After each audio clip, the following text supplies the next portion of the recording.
நலாஸ் நாட்டு சர்க்கரை நலமுடன் வாழ நலாஸ் இந்தியாவிலேயே நாட்டு சர்க்கரைக்கு ISI முத்திரை மற்றும் அக்மார்க் அங்கீகாரம் பெற்ற ஒரே நிறுவனம். தொடர்புக்கு 9047050000. ஜம்மு காஷ்மீரின் கிஸ்வார் மாவட்டத்தில் மேகு வெடிப்பால் ஏற்பட்ட திடீர் வெள்ளத்தில் சிக்கி பலியானோர் எண்ணிக்கை 46ஆக அதிகரித்துள்ளது. கிஸ்வார் மாவட்டத்தின் சசோட்டி எனும் மலை கிராமத்தில் பகல் 12 மணியளவில் மிகப்பெரிய மேகு வெடிப்பால் திடீர் வெள்ளம் ஏற்பட்டது. இதைத் தொடர்ந்து அப்பகுதியில் திரண்டு இருந்த 250க்கும் மேற்பட்ட பக்தர்களில் பலர் வெள்ளத்தில் அடித்துச் செல்லப்பட்டதாக கூறப்படுகிறது. மேலும் 2 CISF வீரர்கள் உட்பட 46 பேர் உயிரிழந்த நிலையில் 167ற்கும் மேற்பட்டோர் அங்கிருந்து மீட்கப்பட்டுள்ளனர். அதில் 38 பேரது உடல்நிலை கவலைக்கிடமாக உள்ளதாக கூறப்பட்டுள்ளது.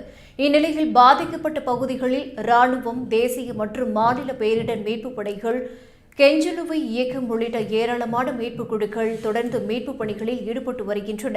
மேலும் அங்கு மேற்கொள்ளப்படும் மீட்பு மற்றும் நிவாரணப் பணிகள் முழுவதுமாக நிறைவடைய 20 நாள் தேவைப்படும் என அதிகாரிகள் தெரிவித்துள்ளனர்.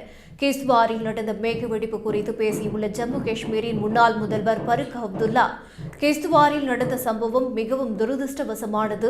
மலைப்பகுதிகளில் மேகுவெடிப்பு அடிக்கடி நடந்து வருகிறது. உத்தராகண்டில் நடைபெற்ற மேகுவெடிப்பால் மிகப்பெரிய பாதிப்பு ஏற்பட்டது. புவி வெப்பமடைதலை கவனத்தில் கொண்டு தேவையான நடவடிக்கைகளை பிரதமர் நரேந்திர மோடி எடுக்க வேண்டும் என்று தெரிவித்தார்.